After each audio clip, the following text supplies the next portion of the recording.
Thanks for listening to this podcast of Trending with Timmerie. If you haven't already subscribed, please catch us wherever you love to listen to your podcast, from the relevant radio app to Apple, YouTube, you name it, we are there. And if you listen on Apple Podcasts, please be sure to go and give us a 5-star review to help other people discover the podcast. Anything you share in terms of episodes, whether it's texting it to a friend, posting on social media, helps to build up the kingdom for God, to help confront the challenging issues we face as a culture, but with joy, with hope, and with an eternal perspective where our faith collides with everyday life, bringing eternal principles to help us live our life joyfully. So, what's trending? Bridging your Catholic faith with your everyday life. You're listening to Trending with Timmerie on Relevant Radio.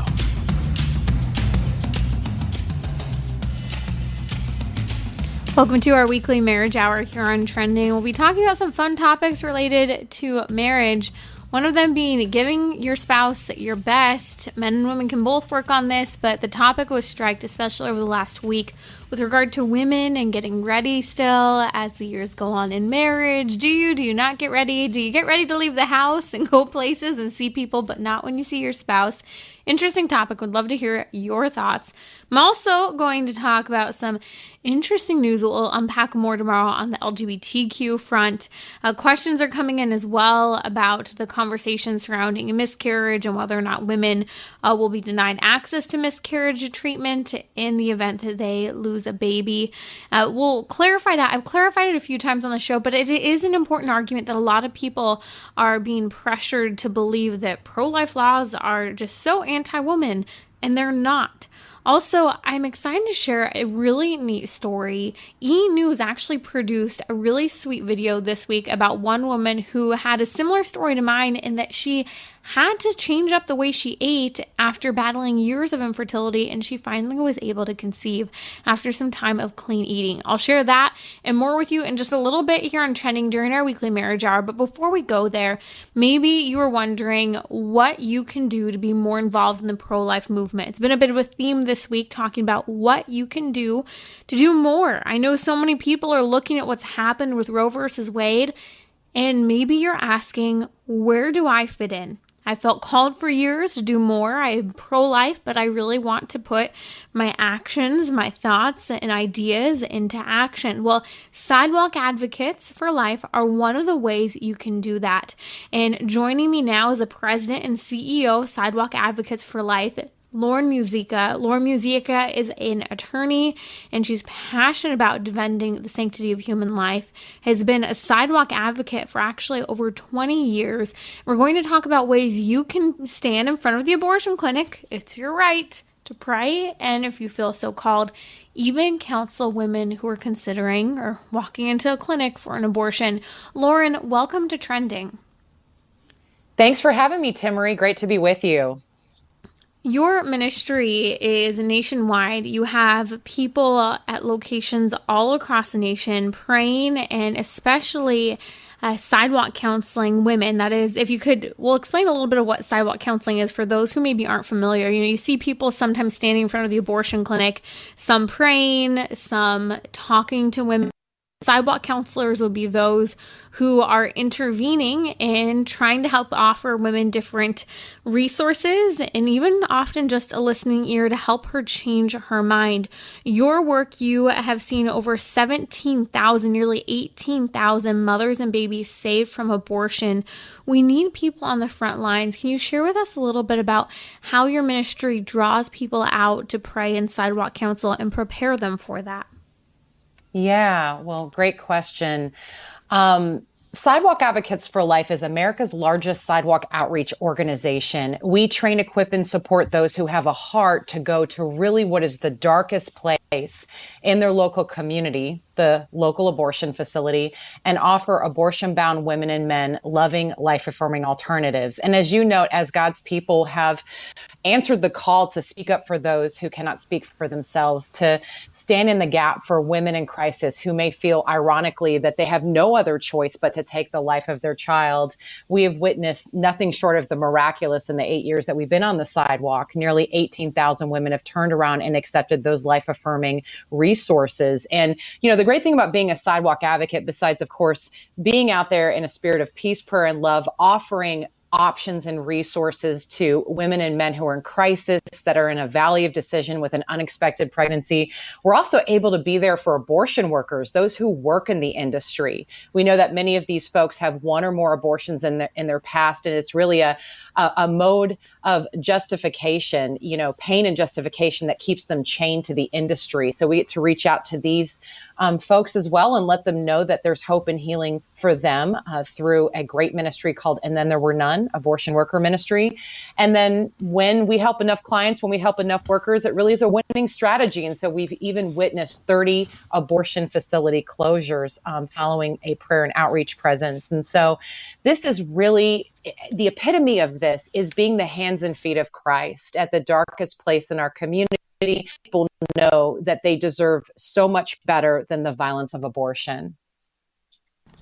Lauren, you're hitting on so many areas I think people maybe don't really think about. They think about, I believe that abortion's wrong, but what you're talking about is being on that front line right there in front of the abortion clinic, that last resort before a woman goes in to have an abortion, but that face there in front of the clinic workers who see time and time again relationships that sometimes even begin to blossom. I think of the story of Abby Johnson, which I actually know you have spent years praying in front of that abortion clinic where Abby Johnson worked. And were you part of, or did you see that whole series of events transpire, or were you there praying at that clinic at a different time?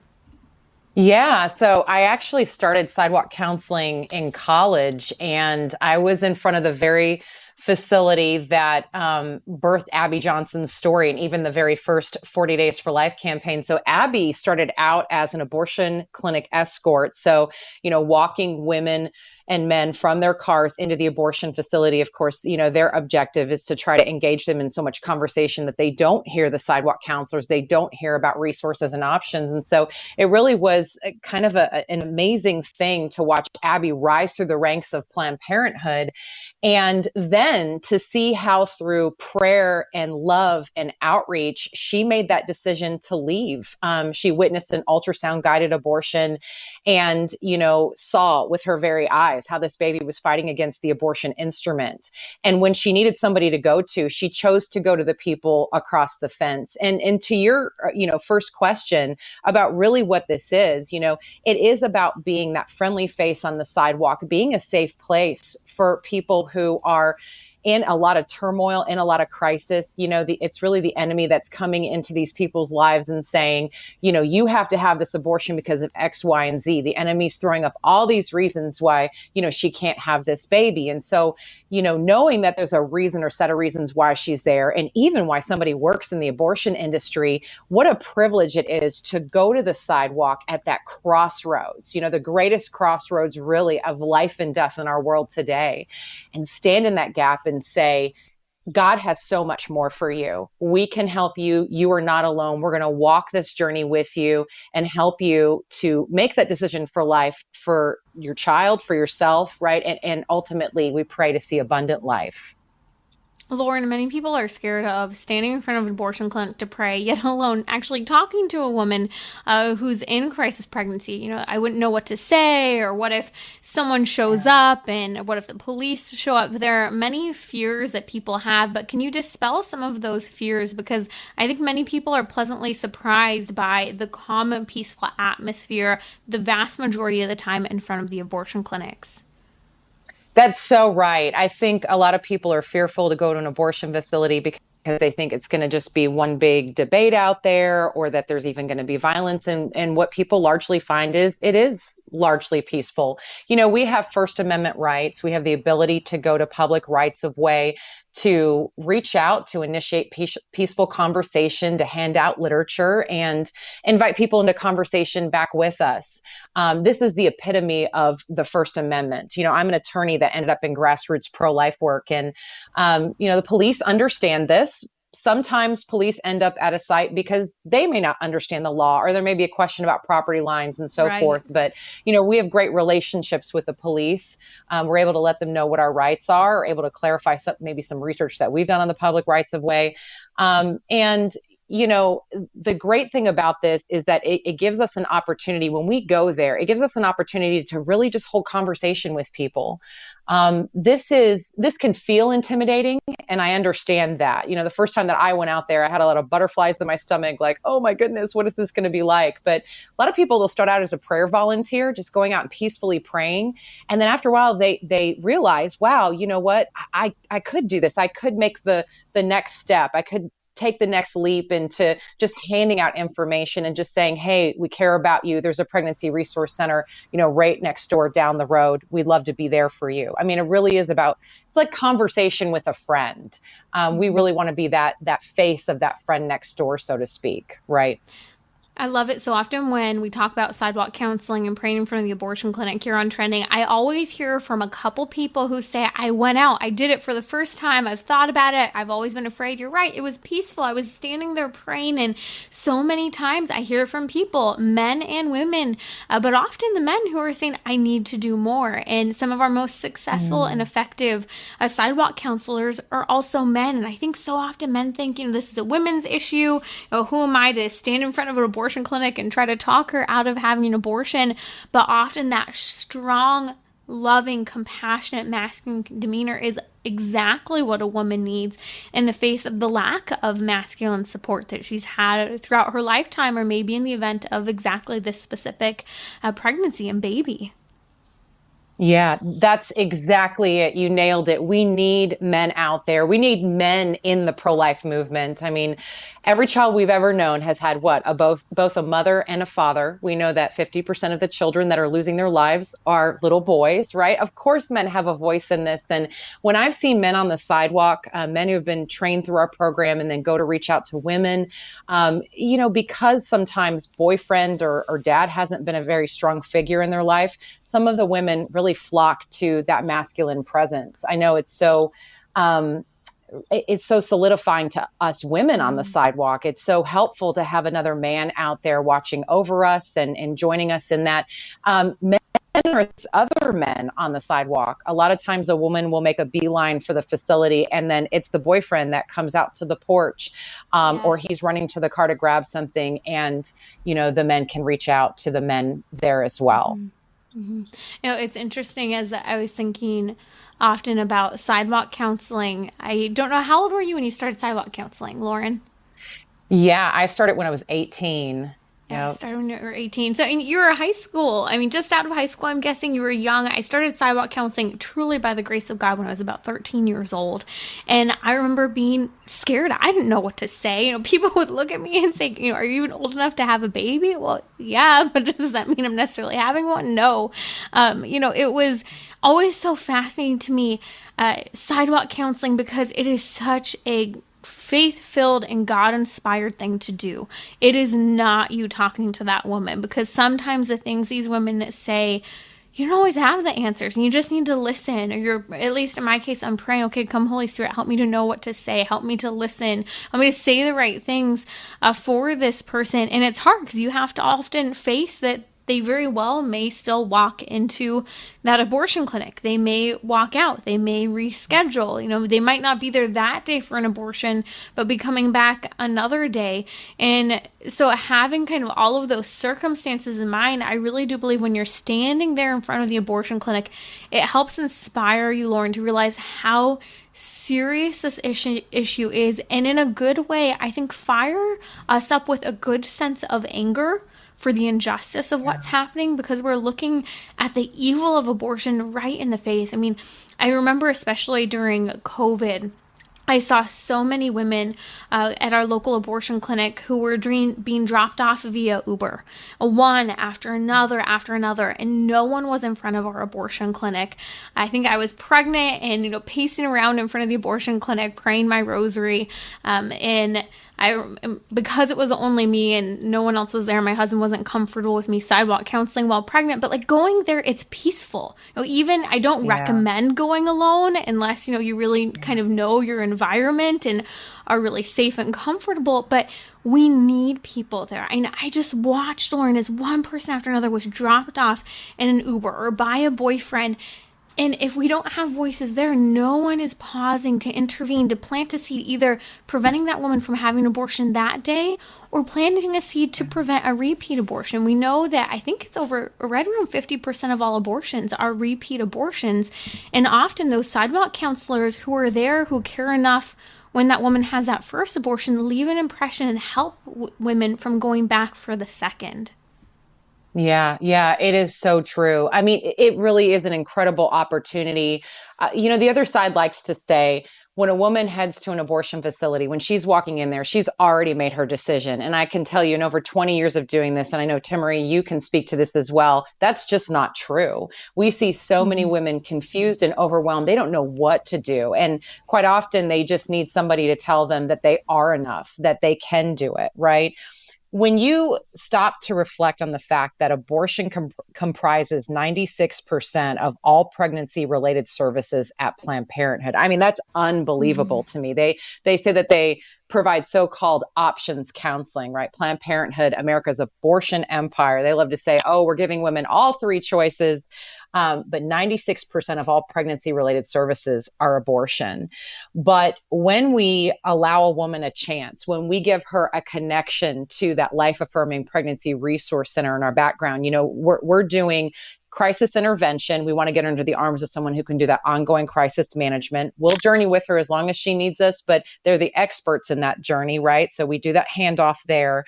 When she can get that comprehensive options counseling and get in front of a life-saving sonogram, it's a game changer. The statistic about flips, we've seen as high as 90+% of women who will choose life in front of a sonogram. And so location matters. That's right. That's right. It's unbelievable. And I still marvel, even today, at the number of people who arrive there. They have no idea that these resources exist and therefore these options exist. And so, I mean, from experience, sometimes when we tell women we can help you with rent, groceries, a place to live, right? We can journey with you after news of a prenatal diagnosis, or there's counseling resources for you after a rape experience or whatever really tough situation you may be walking through right now. Women begin to cry, sometimes instantly on the sidewalk. Of course, there'll be people who blow past you, who don't want to hear your message, but I believe that they will, first of all, never forget that day, and they'll remember that a Christian was standing there. And especially knowing so many of the women that I'm surrounded by who have, I used to be on the sidewalk with a woman who has 4 abortions in her past, and now she's leading a sidewalk counseling ministry in the Dallas-Fort Worth area, and she's one of my heroes, And so God is never done with somebody's story. It's our job to plant those seeds, to be his hands and feet, and then we leave those victories to him. Lauren, can you share a story recently of, boots on the ground, you see them across the nation, of a life that was saved because of Sidewalk Advocates for Life and one person being out there, being willing to speak up and listen? Yeah. Well, I'll give you a real short story and tell you a story of where I actually got to hold a baby who was saved through the ministry of Sidewalk Advocates for Life. But last Friday in Houston, and again, abortion is illegal in Houston, Texas, in the great state of Texas, abortion is illegal. Our team still went out to what was the largest abortion facility in the Western Hemisphere, the Planned Parenthood in the middle of Houston, Texas. It's now become an abortion referral facility. We're seeing this transition now in a lot of the pro-life or abortion restricted states. And so they said, we still need to go out there because women are making the decision, about what to do concerning an unexpected pregnancy, and they're getting referred across state lines. So our team was out there last Friday. They witnessed 14 women accept their help on the local mobile ultrasound unit. 14. The previous record there had been 6. Yeah. On one day. And so these were women on one day in 5.5 hours. These were women who were walking into that Planned Parenthood for a prospective referral across state lines, or they were coming out afterwards. And so again, talking about a need, it is there. Even in abortion restricted states, a lot of these facilities have stayed open to start referring across state lines to make money off of women. And then as far as again, a personal story, I was out on the sidewalk one day in Florida. We were getting ready to have a meeting with our Florida state leaders. And I was out there with a couple members of our national team. And there was a mother who was going in with her sister and her boyfriend. And they stopped at the fence to talk to me and Nate, again, a great guy on our team who was out there with me. And she had shared with me that this was baby number 3, that she had 2 little girls from a previous relationship. She was doing a wonderful job providing for her family. She had this strong boyfriend next to her, but she felt like she just couldn't do baby number 3. And, we talked to her about all the resources available to her, the pregnancy center right next door. We talked about the fact that this was a sibling to the 2 other little girls. And this was just a Holy Spirit thing. I thought, what if this is her boy? And I said it out loud. I mean, it still would have been an equal blessing, even if she had gotten that 3rd little girl. But I said, what if this is your little boy? I think it was just all about humanizing that child and making sure she realized this was a part of her family, and reminding her that when she went in there, that they were going to treat her like a dollar sign, and that we weren't out here, getting paid for it. We were out here because we loved her and we cared about what happened to her afterwards.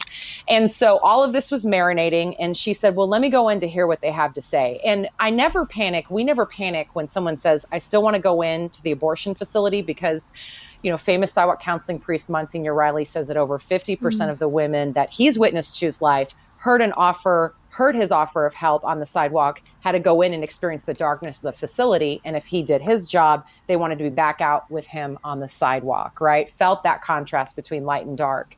And so she said, I'm going to go in. And I said, we're going to be out here praying for you. And when you want to go to the pregnancy center right next door, we're here for you, hon. We're going to be praying for you. And so they went in, and they said, as soon as they got in there, it was interesting. Behind the front desk, it was all about money. They even wanted them to pay in cash, seemingly under the table, right?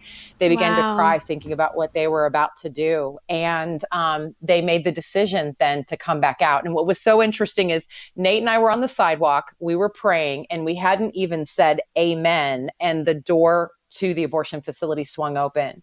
And I looked at them and said, so are you ready to accept our help next door? And they go, yeah, we are.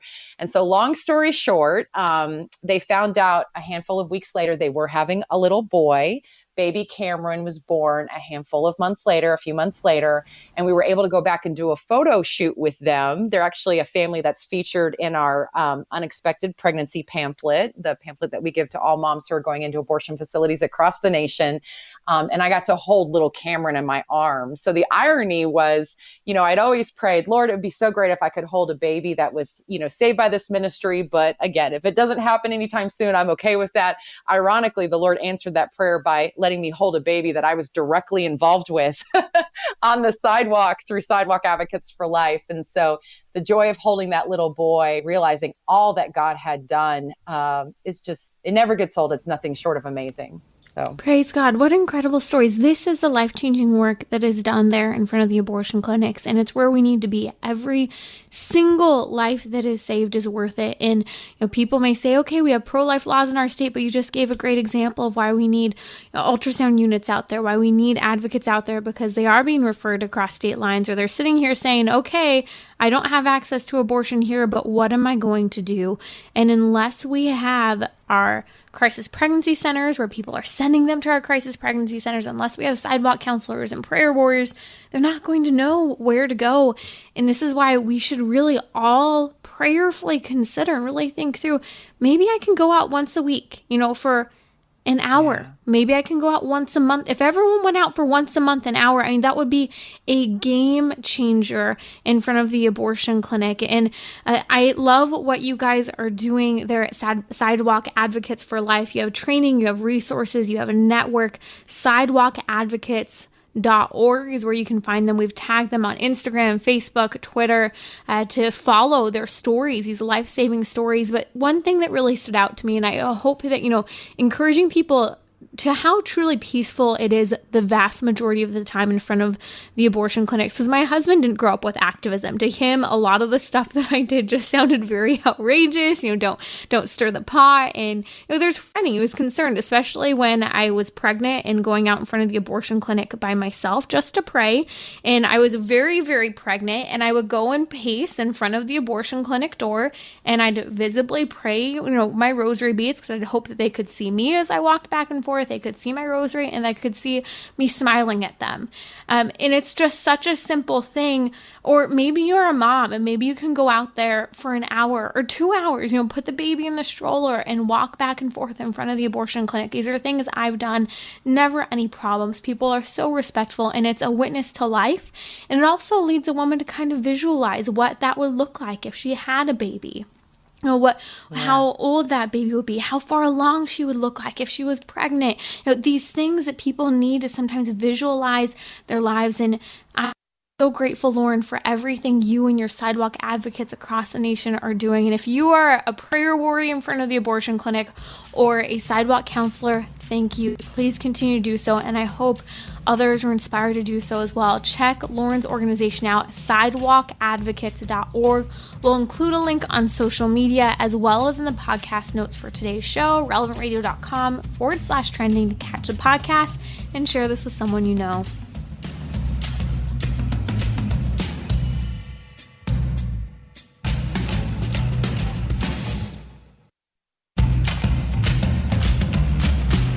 So, what's trending? Bridging your Catholic faith with your everyday life. You're listening to Trending with Timmerie on Relevant Radio and the Relevant Radio app. Welcome to our weekly marriage hour here on Trending. We're going to unpack some interesting topics, everything from fertility and a couple stories of how these women changed their diets. It's the only thing they changed, and they were able to have a baby and conceive after years of struggling to conceive. Praise the Lord. Exciting, exciting news. And we're going to talk also about some interesting topics surrounding gender and a couple questions about miscarriages. So stay with me here on Trending. Okay, so Katie from Arizona wrote me about the struggle in marriage of letting ourselves as women go. Katie said, I think we as wives can begin to neglect our husbands after we are married if we care more about how we look after we leave the house than how we look when just our husbands are looking at us. It was really interesting when I read this from Katie. I was thinking about how easy it is to just kind of wear lounge clothes, no makeup, and it's kind of second nature for a lot of people if you're home a lot. And I am in a phase in my life where, I work remotely from home. I work when my kids sleeping. And really, there are some weeks where some of the only places I go other than, morning mass during the week as I'm able. Other than that, it's Sunday mass. And sometimes, I think a lot of people are in these places in life where you don't leave the house a lot was you're going somewhere you don't necessarily get ready. And I think back to my mom growing up. My mom was a stay-at-home mom. She was really involved in pro-life work and started working from home for the most part when I was right around middle school, high school age. And whenever she was working from home, whenever she was strictly a stay-at-home mom, she always got ready. Every single day, even if it happened late or on less than an ideal time frame than what she hoped, she always got ready. And I know that it's something she always really encouraged me to do, especially when homeschooling. Still get ready. You'll feel better about yourself. You'll be put together. You'll do better at whatever you're trying to achieve that day. And it's so true, especially, by the way, if you've not heard the big news, we are expecting, or should I say our baby's already here, just growing and due in December, actually due on my first daughter's birthday. So we're really excited, but I've definitely been in a season of life with being extremely tired while pregnant because I struggle with a lot of exhaustion while I'm pregnant, and my progesterone is really low. And when you supplement with natural progesterone, it can make you really sleepy. Some days are worse than others, but it's easy to just not get ready and be really lazy about appearance. But I notice even when I feel at my absolute worst, while pregnant or not, when I actually do get ready, it's a game changer in confidence and comfort for myself, just a change of attitude.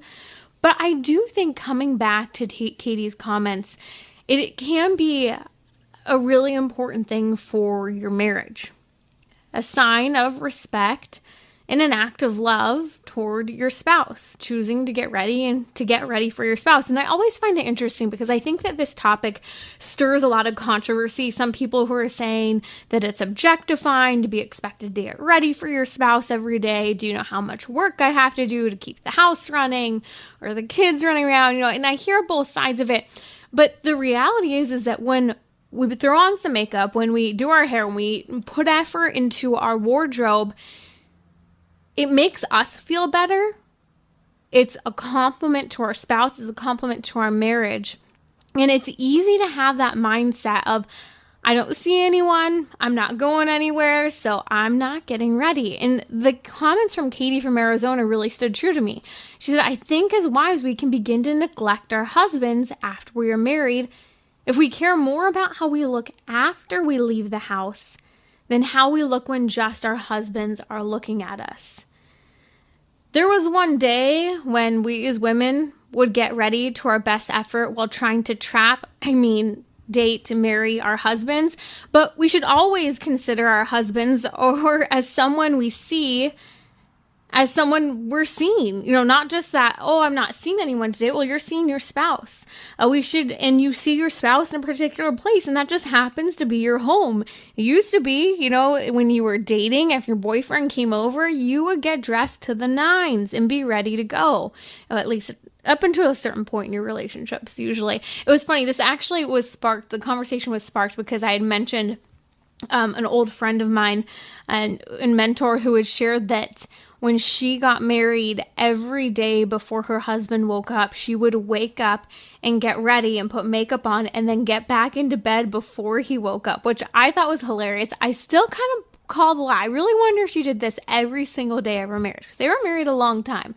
But I did think that there was something to it. On one side, we could discuss insecurity, but on the other side, just those little things that can be thoughtfully done and that are good for us as women as well. And I think the old practice of getting ready every day, freshening up before your spouse comes home to help you feel better in general, and to give a little extra to your spouse and a better version, your best version of yourself, I think that's something important. And so just a thought, I would love to hear feedback on this because I know there tends to be controversy, but I think it's a good challenge for us as women. And I am interested watching some of the Instagram live comments that are flooding in. A lot of women in particular saying, yes, we agree. This is really important. And, I would be interested to hear any of the gentlemen who want to call and share, if you're not scared of your wife hearing you, I would be interested to hear a male's perspective on this as well. You're listening to our weekly marriage hour here on Trending with Timmerie.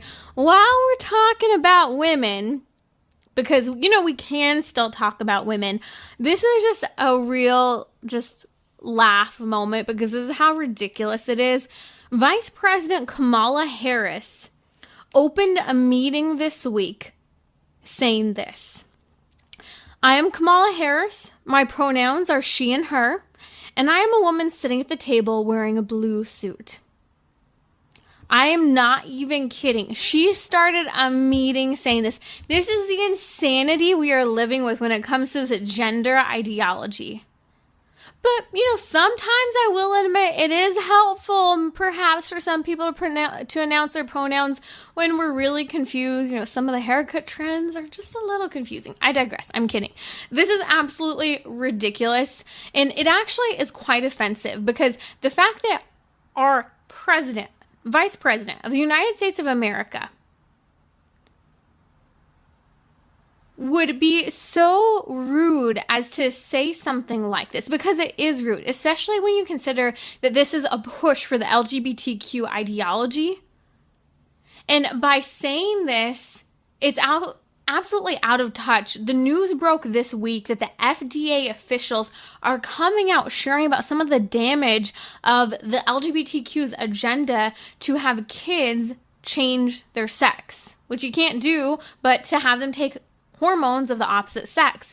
Tomorrow I'm going to discuss this huge news that FDA officials have warned the most common puberty blocking drugs that are being used by teenagers, young adults, and across the spectrum, that they're causing brain swelling and severe vision loss in minors. Not to mention the fact that this is still extremely experimental, especially when we're using this on prepubescent children. We don't have the full long-term knowledge of the side effects of some of these puberty blockers. Not only to mention that we do know that these cross-sex hormones are extremely cancerous. They can do permanent damage to the development of puberty and are in most cases causing permanent sterilization, the inability to have children long-term. Kids and many even young adults are not aware of these long-term side effects, nor are they aware of the fact that we do not have any long-term knowledge on much of the impact of cross-sex hormones. And so I think it's important when the FDA is actually saying something about this. I'll be interested to see if the story's squashed. We'll talk about it more tomorrow here on Trending. You're listening to Trending with Timmerie here on Relevant Radio during our weekly marriage hour. I'm taking questions when we come back, and I'll also share a really neat story about a woman who struggled for years with infertility, was finally able to conceive a baby, and all she did was change her diet. I'll be right back here on Trending.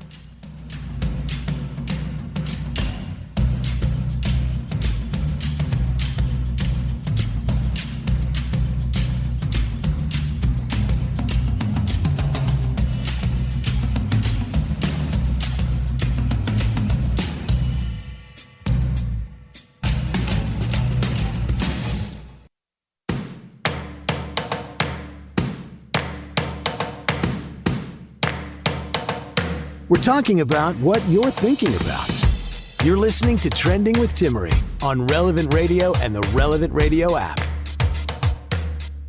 Welcome back to our weekly marriage hour here on Trending. I'm going to share with you a really neat story that was actually even featured on E! News about one woman who struggled to have a baby for years, and her husband had this secret Instagram account she was shocked to find out about. Well, the whole story is incredible. She ended up conceiving a baby after just changing her diet. Stay with me because you want to hear this story.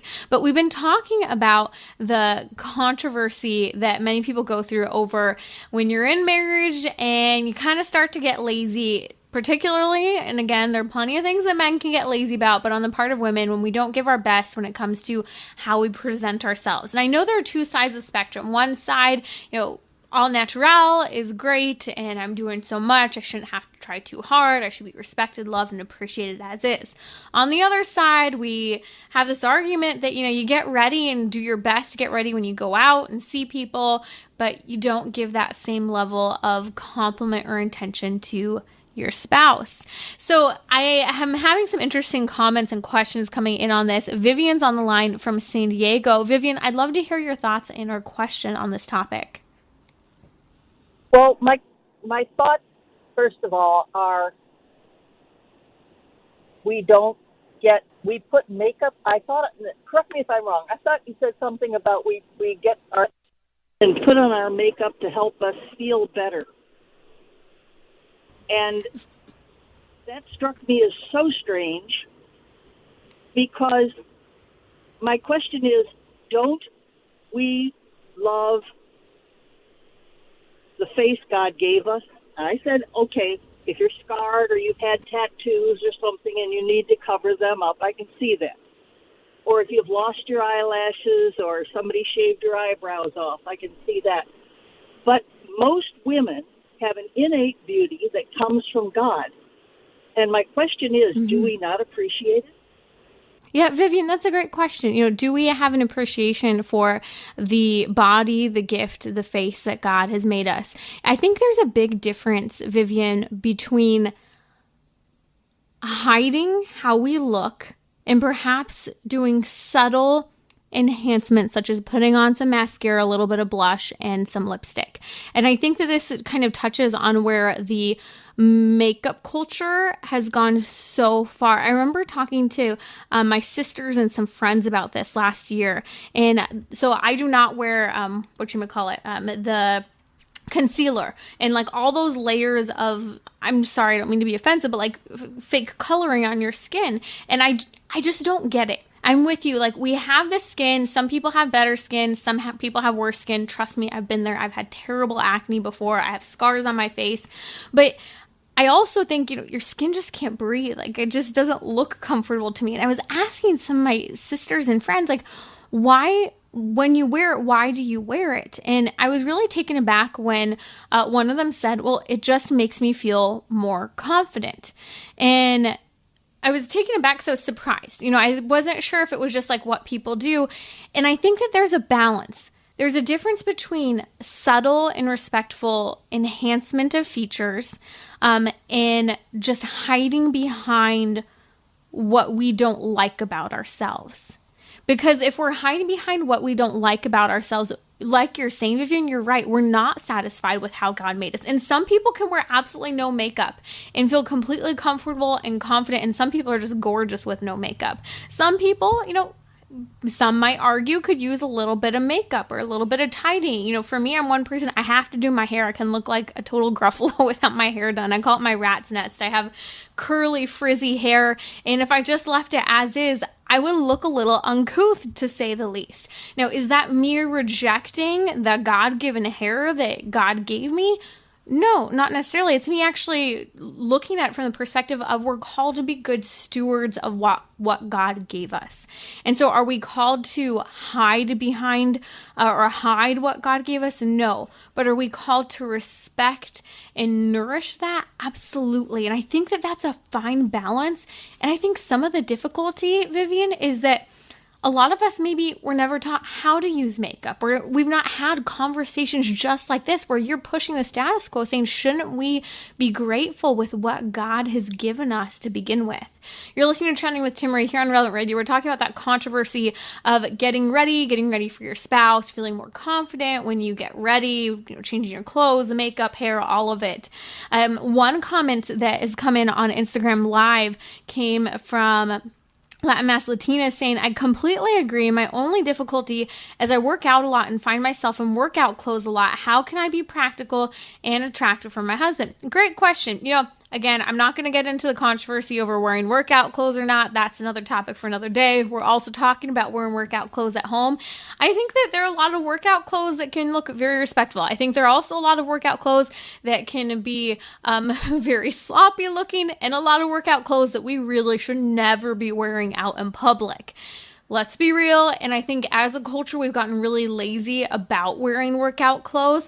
I'm always fascinated by the trend. It used to be when people went on airplanes and traveled, they'd wear their best clothing, their best jewelry, their best shoes, because they kind of thought that they might die with kind of the novelty of flying on planes. Now, what we wear on airplanes, I think that people would be aghast if they saw what we wore when we travel cross country. My mom always cracks me up because, as I mentioned before, she was one who got ready and every single day when she was home with us as kids, and always set example, even if it was later in the day. But it's funny because she's one of those people who dresses really nice when she travels. And it's always, if you travel with her, I'm like, oh man, I should probably wear, something a little nicer. Although the jeans aren't necessarily the most comfortable thing to wear when you're flying cross country. But coming back to this question, if you're home, you're working out a lot, maybe you're active and moving around, how can you find a balance between being practical and trying to present yourself and be attractive when your spouse gets home, when your husband gets home? Isn't that ridiculous that I've got to say that today? Just to be clear, ladies, we have husbands. Husbands, you have wives. I'm just saying, okay? But I think that there is a balance between the practical and the impractical. And as I mentioned before, I have crazy hair. If I don't do something with my hair, I can look totally uncouth. But that doesn't mean I have time to blow dry or curl or really take the time to do my hair every day. Or maybe you don't have time to fully do your makeup, the way you would. Sometimes, and I love the simplicity of this. I remember my grandmother, my great-grandmother, all she wore was lipstick. And then sometimes the furthest she would go would be a little bit of mascara and blush. But most days it was just lipstick. And I think the older generations had this beauty in the simplicity of how they wore makeup. And it comes all the way back to that simple idea. Throw on some lipstick. Freshen yourself up. Maybe it's washing your face. Quickly, brush your hair, whatever that looks like for you. Maybe your clothes do look a little messy. Okay, change them real quick before your spouse gets home. Trust me, there are plenty of times before my husband gets home, I was still sitting around in practically lounge-ish wear, but maybe got semi-ready or not at all, I could at least change my clothes. Again, it makes me feel better about myself, more confident, more put together, and I don't think there's anything wrong with that, but it's also just a very simple sign of honor and respect. Just like we used to have a culture where when women walked into the room, men would stand up. I think that's a beautiful and special thing. Well, I think that there's also a very respectful thing about presenting your best when your spouse gets home from work. You're listening to Trending with Timmerie here on Relevant Radio. Okay, we have a really interesting question that came in about miscarriages and the debate circling around that I'll talk about tomorrow because it's an important question. Many people think that pro-life laws are going to punish women who experience a miscarriage or will not give proper medical access to women who have miscarriages. That's absolute lie. I've covered it before here on Trending. I'll post a link on social media, but I'll take some of these arguments more in depth tomorrow here on Trending. What I really want to share with you is an incredible story. A friend of mine recently sent this to me this week. It was featured on E! News, and it is the sweetest video about this married couple. Listen to this. A year ago, I found out that my husband had a secret Instagram account. See, I have this condition that could affect my fertility, and my husband started the account Meals She Eats as a way to document the meals he made to help balance my hormones through food. Instead of turning to birth control to regulate my cycle, we turned to food as medicine. 8 months after he started the account, we saw those 2 pink lines and our lives forever changed. I couldn't be more thankful for the partner I've had along the way. We documented the entire pregnancy with recipes that were based off food the size of our baby. We even adopted several hundred college students in the process. Today, we celebrate our due date and patiently wait for our little roommate's arrival. I love this story, and E! News covered it. Did you notice the moment where this woman shares that she didn't want to use birth control to quote unquote regulate her cycle so that she could have a baby, that she used eating clean? I love this story because this is a part of my story, and I'll share with you in just a minute. But here's the deal. This last week, a friend of mine recently shared the news that she's pregnant after 4 years of struggling to conceive a baby, 4 years of infertility. Now, what did she do? All she did was clean up her diet. She stopped eating dairy and she stopped eating wheat. She stopped trying to eat as much refined sugar, etc. You guys hear it all, but do we necessarily do it?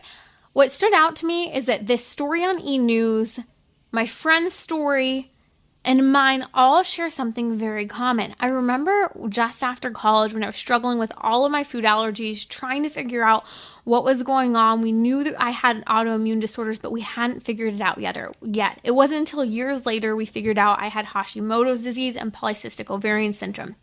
But what was a game changer in healing all of this along the way is that the triggers that made my polycystic ovarian syndrome, that's PCOS, and Hashimoto's disease worse was when I'd eat food that I was allergic to, because there were some foods I was outright allergic to and others that I was sensitive to.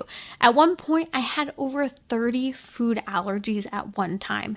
Now, praise God, I'm down to 5 that are much more manageable. So I'm allergic to gluten, soy, corn, dairy, and peanuts, which interestingly, gluten, soy, and dairy in particular are 3 things that many women are being told if you want to have a baby and you're struggling with fertility, you should really think about cleaning your diet up and taking those 3 things out of your diet. I also learned with time that for women, our bodies really work on basically about 3-month cycles. And when you take something out of your diet, you really need to give your body about 3 months to adjust to that for it to impact your fertility and the health of your cycle. So when my friend from college sent me this video from E! News, I was so happy to hear a story where a woman wasn't being told, just take hormonal birth control to regulate your cycle. No, this woman chose eating healthy.